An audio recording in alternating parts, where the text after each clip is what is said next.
So again, particularly what I quite like about this one, we're literally just opposite park. Whilst it has its perks, it's super easy for large family home, literally just walking down the park, which is fantastic to see.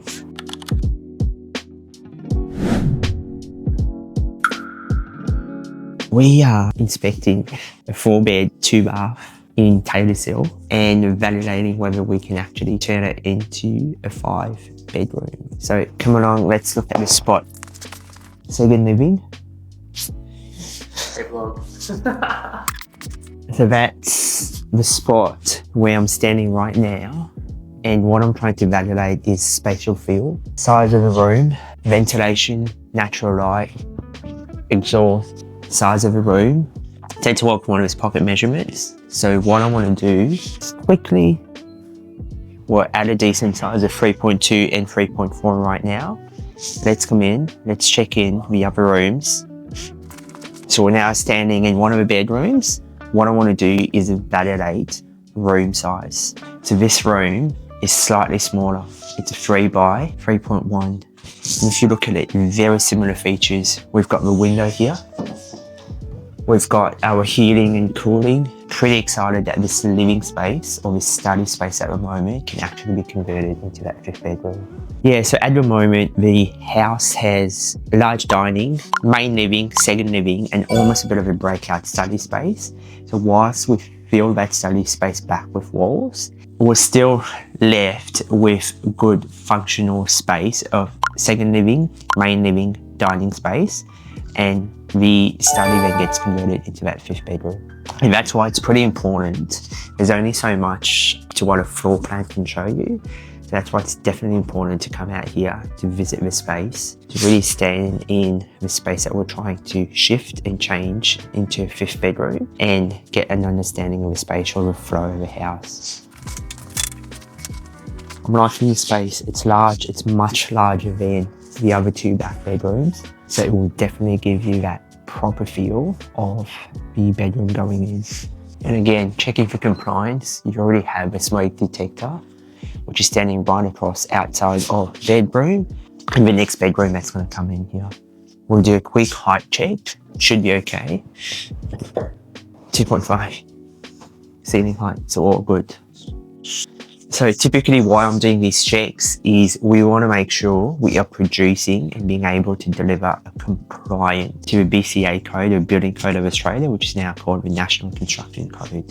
So under the NCC, you've got certain requirements to what you need to tick the boxes for a space, a room, to be classified as a proper bedroom. So what I'm checking for particularly here is heating and cooling, and you can definitely see right now standing under the heating vent, and that's blowing air right under me right now.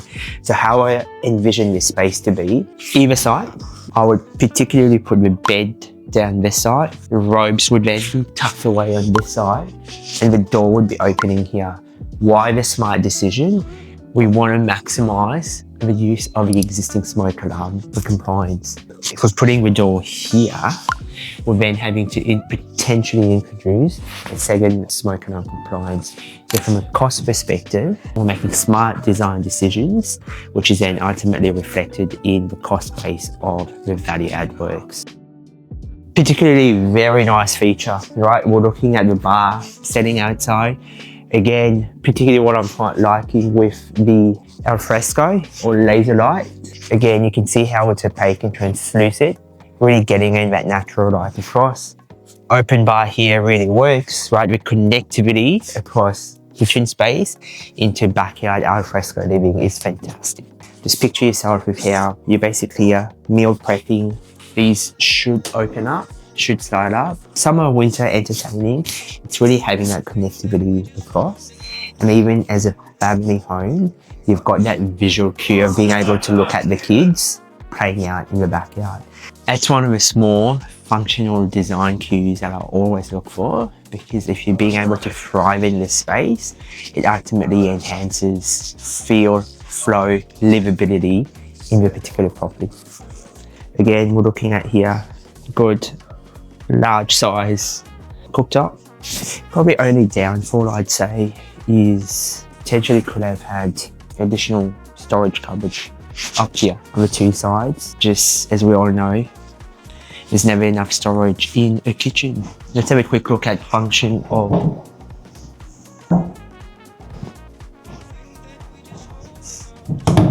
yeah, that would probably be, if I had to be super ultra picky, could have made use of the overhead cupboards here, because I've got no doubt everyone would always want more storage. The other important point to note, breach point, water tap point, inbuilt in there, with the fields are already there, so fantastic to see.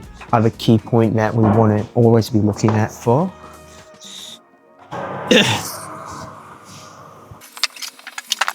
so generally what I like to do at most opens I go to, run through the tap, look under the sink, identify any watermarks or stain marks, run your hand down the pipe to really see if there's any evidence of water leakage or water seeping out of the pipe. So at the moment, we're great to see that there's no evidence of water leakage, stain marks, residue coming off.